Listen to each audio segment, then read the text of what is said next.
Hey everyone, this is PrinceWatercress, and welcome back to Let's Play Mega Man X2. We have completed stages 3 and 4 of the X-Hunter Fortress. And the fortress does look a little bit different. Maybe it's just me, but I do have the feeling it looks a little different now that we've taken care of that tower where stage 4 was at. And guess what? There really is a reason why that Sigma logo is there. Sigma's still alive.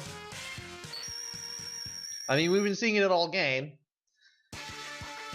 It's pretty possible he was still alive, and... Why are we back in Magnus Centipede stage? Oh, we really are in Sigma's Fortress. Okay, never mind. Had me going there with the different music. But nevertheless... it's just like Magnus Centipede stage, right down to the level layout, which is really odd. And I triggered the thing. I don't think there's anything up there though. So if you tried to go up there, you probably wouldn't find anything. But yeah, despite the fact that this looks like Magnus Centipede stage, we really are in Sigma's Fortress.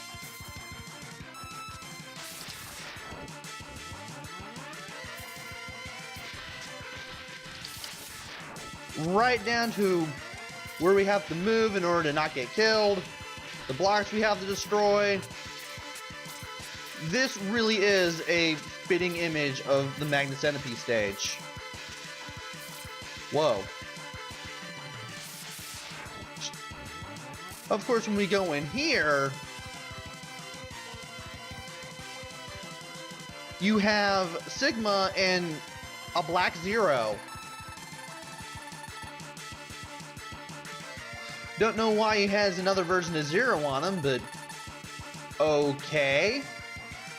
And apparently this version of Zero wants to destroy us. What Sigma's has got wrong is that we have all the parts for Zero. So I don't know why he thinks we've let him die. And before you can fight the guy, the real Zero shows up.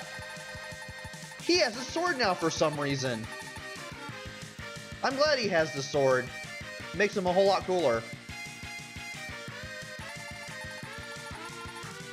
Zero goes on to say that there is only one of him.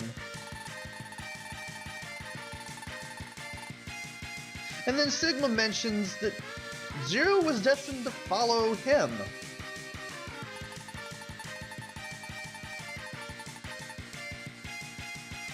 Zero just shrugs this off.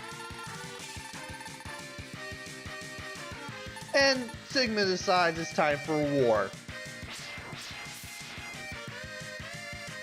Apparently he now has two busters for arms and a sword that he can shoot energy waves out of, which is pretty interesting.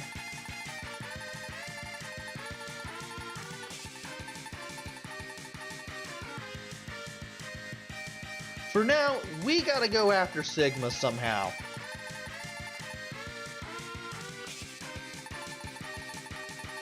Zero decides to take out the main computer. Well, we get to do the real work. He breaks a hole in the floor. The door opens. He goes through the door. You won't be able to follow him if you try to go all the way to the right. It won't lead to anything. So all you can do is just drop down here.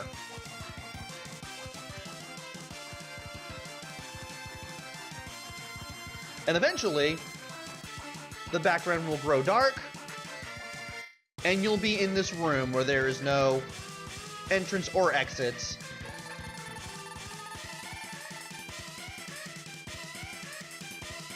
It's now time to face Sigma once again.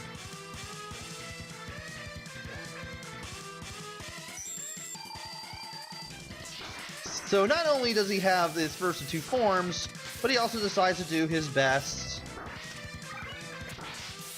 impression of Slash Man. He has a dashing attack. He'll slash at you. He'll send those purple orbs at you.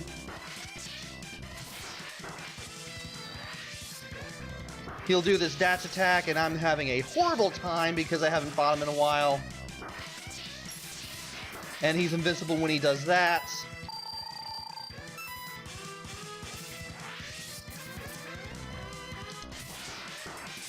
And now that I'm actually concentrating, I'm doing a little better. Purple orbs are pretty easy to avoid. This dash attack, not so much. He usually teleports to right above where you are when he reappears. And that dashing attack can really hit you and knock you right into a wall if you're not careful. And apparently, he also has an attack like that where he glows yellow.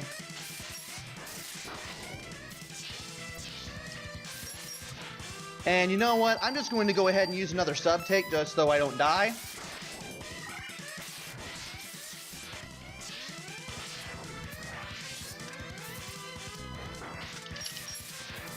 And I'll try to get the coup de grace here, if he'll stop flashing for long enough. And there we go. Just having everything in the game, again, makes Sigma pretty easy. Matter of fact, this is the easiest Sigma battle out of the 3 Mega Man X games on the Super Nintendo.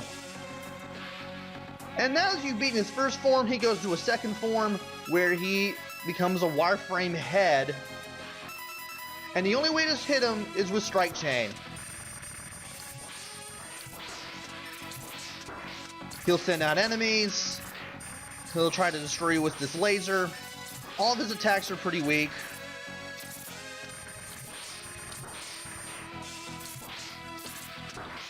Pretty hard to avoid the laser, to be honest. And there's not much you can do except just last through this. He turns several colors during this battle. He's yellow, he's orange, he's blue. And when he turns red like this, he starts doing other stuff. He starts teleporting in and out of the room, and I'm going to go ahead and use another sub-tank. You still have to hit him with Strike Chain.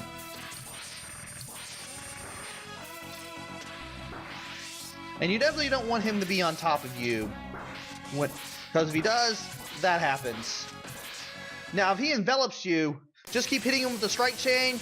Use the sub-tank if you have to. When he gets to this deep red color, he's basically dead and he's about to go down in a few hits. Once you've done enough damage, Sigma head starts acting weird. Then it disappears. And this area starts to explode. Just because of how everything is, the armor, the weapons, mostly the armor, the Sigma battle in this game is just way too easy compared to 1 and 3. I don't feel cheated in any way, I'm just disappointed. Also, Sigma mentions a rather interesting thing as he goes. He mentions that Zero is the last of the Doctor's creations.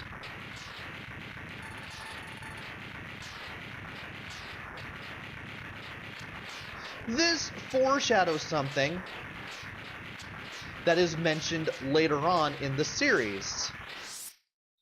And we're left to ponder as to what that is. For now, Mega Man X is getting out of here. The base is beginning to explode. And then we get this ending sequence.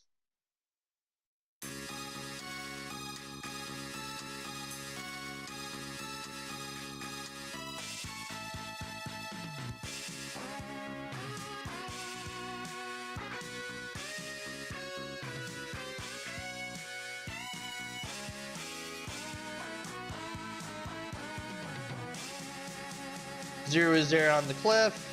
Mega Man X joins him, and we get some text. Joined by his friend Zero, Mega Man X gazes out over the sea.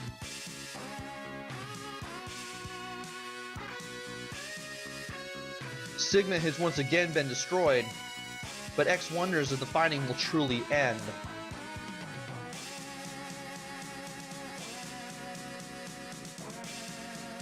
Was Dr. Light's dream of a world in which Reploids and humans live together in peace merely a dream?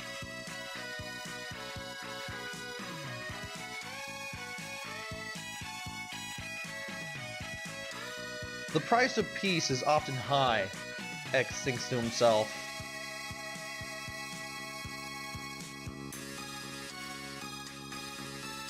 Who or what must be sacrificed for it to become reality?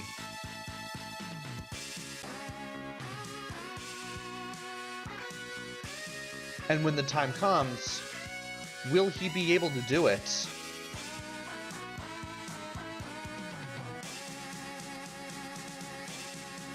The future holds the answers, or...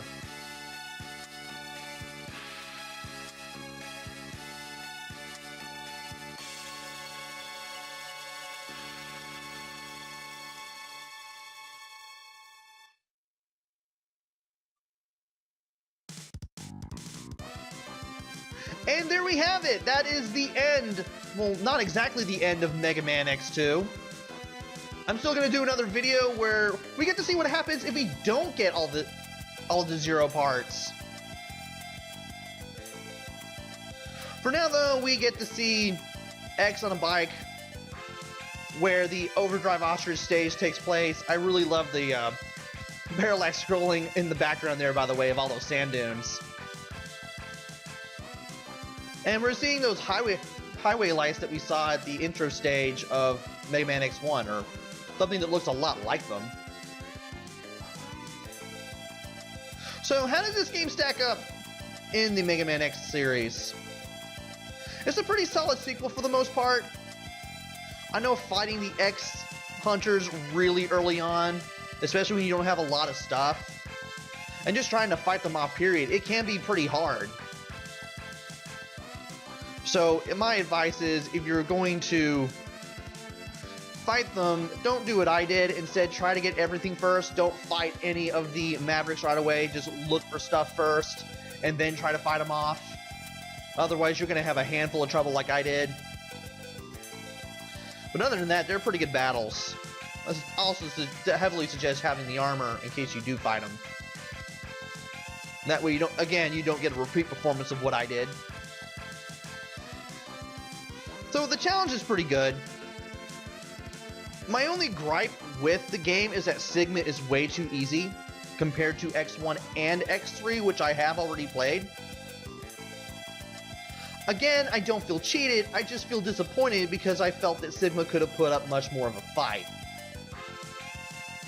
But the game's pretty good either way, so it's merely a minor inconvenience to me, rather than a huge problem. Graphics are pretty par for the course compared to X1 and X3. Sound and music are pretty good too. Such as this music, of course. The gameplay, the play controls are still as good as they were, still as responsive and as excellent as they were in the first game. That will continue with Mega Man X3. And it is actually worth playing through this game multiple times. See if you can get it with the X parts, not the X parts, the Zero parts without the Zero parts, just to see both endings. Yes, there are two endings, though they're very similar to each other. And despite being a little different from Mega Man X1, similar in quite a few ways, different in a couple of others maybe, this is still a very solid sequel and a very solid Mega Man game. I definitely recommend it for anyone who especially likes playing Mega Man X, or any Mega Man game for that matter. Definitely a wonderful game to have in the game collection. And that is it. That is basically my opinion on Mega Man X2. Definitely worth getting. I actually do recommend all 3 of these Super Nintendo X games, believe it or not. So, I'm not quite done yet, because I want to show off what happens when you don't have the 0 parts. It gets a little more interesting and a little more difficult, but it can be done. So join me next time where we get to see the alternate ending for Mega Man X2, which really isn't that much of an alternate ending. And once that happens, we will finally be able to close the book on Mega Man X2 for the channel. So until then, this is PrinceWatercress. Take care, stay safe, and thanks for watching!